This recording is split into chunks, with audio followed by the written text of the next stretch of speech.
Hey everyone, this is Jamin, and today we are going over one of the most satisfying things in chess, and that is having your opponent fall for a chess trap. Today we are going over 6 chess traps. The two main criteria I'll be using for my list is the first one, ease of use. If you're having a really intricate chess trap, you're not going to see it that often. That's not going to make my list. The second one is how much fun it is to have your opponent fall for this trap, and at the end of that, coming up with a victory. The more fun, the higher up on the list it's gonna be. So without further ado, let's get into top 6 chess traps.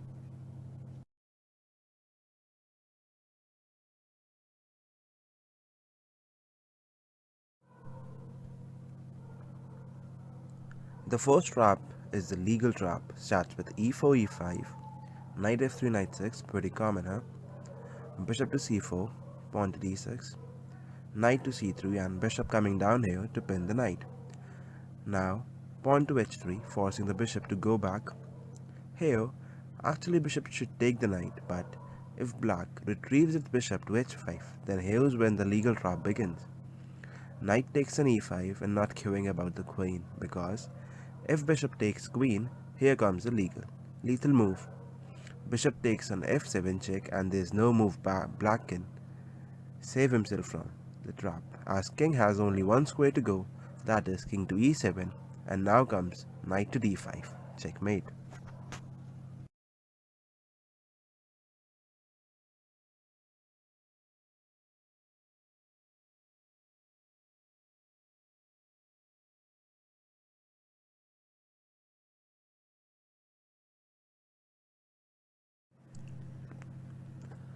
Coming at fifth on our list is the Blackburne Shilling Gambit trap.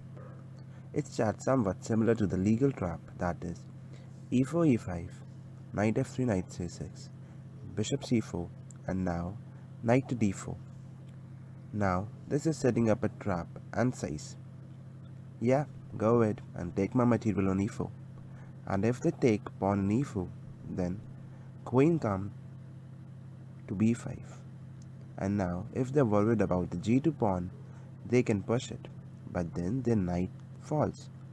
And if they see that their knight's under attack, they might take on f7 pawn, forking the rook and the queen. And as the knight is protected by bishop, they may think that that's the safe position for the knight. But then comes queen takes on g2 attacking the rook. They move rook to safety in f1. But now queen takes an e4. Check. If they wanna protect it by queen, on e2, the queen falls, as knight guards that square.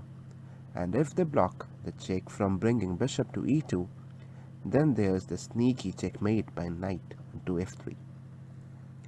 Now if we come back and say maybe they do not want to save the rook on h1 and go for further exchange and plays knight takes on h8, then queen takes on h1 check, bishop to f1 blocking check, then queen takes an e4 check again. Queen can't block, so bishop blocks on e2, and now bishop to c5, and this is gonna end as a checkmate for black, as there's no way to predict this. I'm gonna show you the fastest version if you haven't seen it. Knight to c3, knight to f3 check, as we have seen before, but it's not checkmate, as king can go to f1, and now queen to a4, threatening a mate at f2, and king is forced to move to g2. Then queen to f2 check, king can either go h1, to which queen captures on h2 checkmate, or can go to h3, to which d6 is checkmate.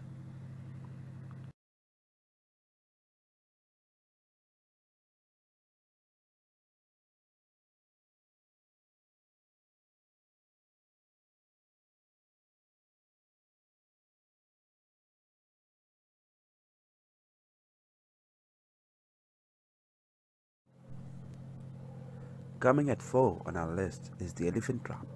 Starts with d4, d5, c4, the queen's gambit line. I'm gonna decline the gambit, e6, knight c3, knight f6, and bishop to g5, pinning the knight. Knight b to d7, adding defender to f6 knight, and then comes c takes on d5, which is very common from the white side. Pawn can recapture, and would make sense for white to capture the pawn as the knight can't capture, as it is pinned. At least white thinks so. But once the white knight captures on d5, knight can actually capture it and do not care about the queen, because once white bishop take queen on d8, here comes the bishop to b4 check, and the only legal move here is to protect by blocking with the queen, and then bishop takes queen with a check, king takes bishop, and now black takes bishop on d8 with his king. Black is up good amount of material, and this is the elephant trap.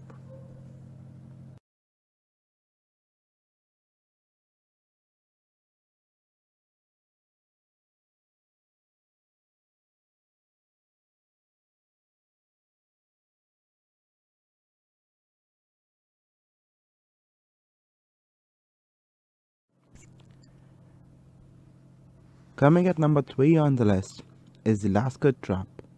Starts with d4 d5, c4, the Queen's Gambit line, and e5. It is the Alban counter game. If you don't play Alban counter game, you should rethink your decisions in your life. But here, in the trap, we are gonna see pawn takes an e5, and then black pushing forward to d4. It is defended by queen here, and can gobble up this material later. You may see white play e3. Now this is a mistake, but he may think, hey, if you wanna go ahead and take the pawn, then I'll exchange the queen down here and have a good center control. Black instead go for bishop to b4 check, and very common from white is blocking with bishop on d2. And now we continue along the trap and take on e3.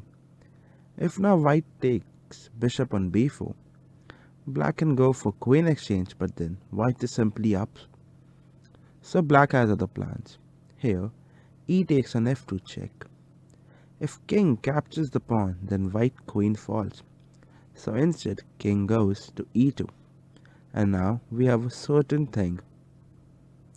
F takes g1, and it can change to any piece. If it goes for queen,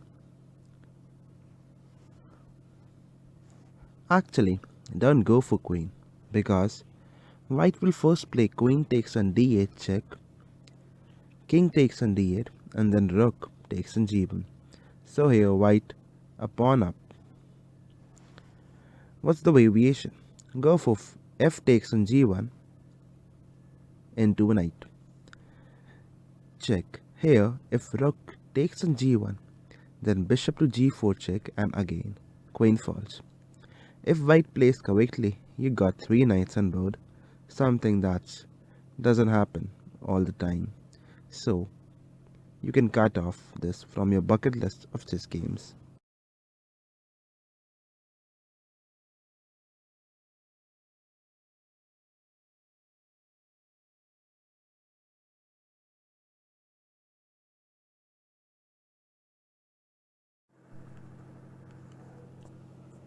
Coming to second on our list is the Englund trap.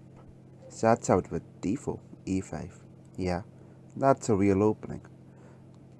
And if you don't play it, definitely recommend it. Pawn takes here, knight to c6.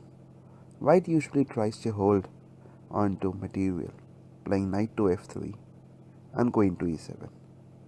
Bishop to f4 if they try to hold on to material, and if they do so, we are gonna play queen to b4 check, also attacking here to the bishop, and usually bishop to e2 attacking the queen.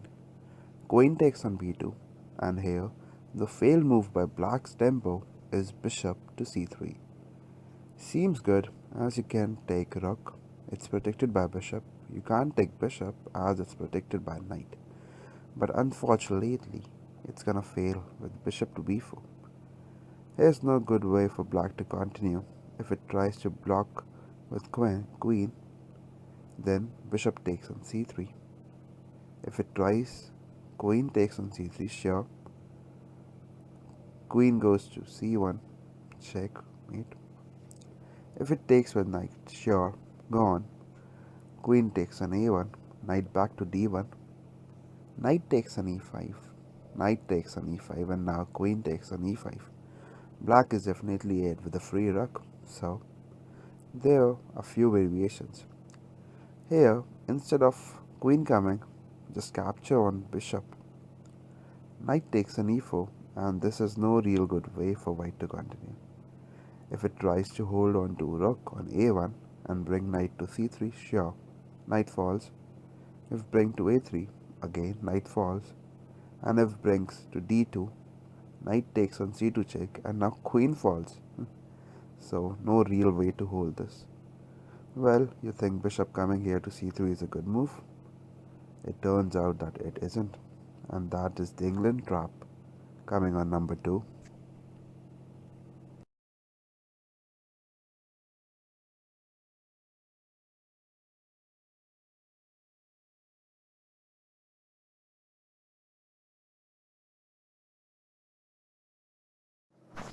Coming to number 1 on our list is the fishing pole trap. Two reasons for having it on number 1 is 1. You have so many opportunities to play it. It derives from the Ray Lupes. You're gonna play knight to f6, and they're gonna play bishop to b5. You play knight to f6, and they're gonna castle. And here you play a very weird move, that is knight to g4, kicking back your knight. They play h3, but you say no, I don't care. Take my knight and play h5. If they take on g4, pawn takes back, attacking the knight. Knight back to e1 and queen to h4. And there is no move that can protect white from the mate, as you are threatening a mate on h1 and h2. If they try to open up their king's position by f3, then g3, and then there's mate shortly afterward. Even if they don't play knight to e1, you'll have so much to attack and play with a better position on the board. So these are my top 6 chess traps. There's a lot of a ton of chess traps, but these are my favorite one. Tell me what's your favorite in the comment section below, or the traps you laid in your games against someone. We'd like to know them too. Okay, bye bye.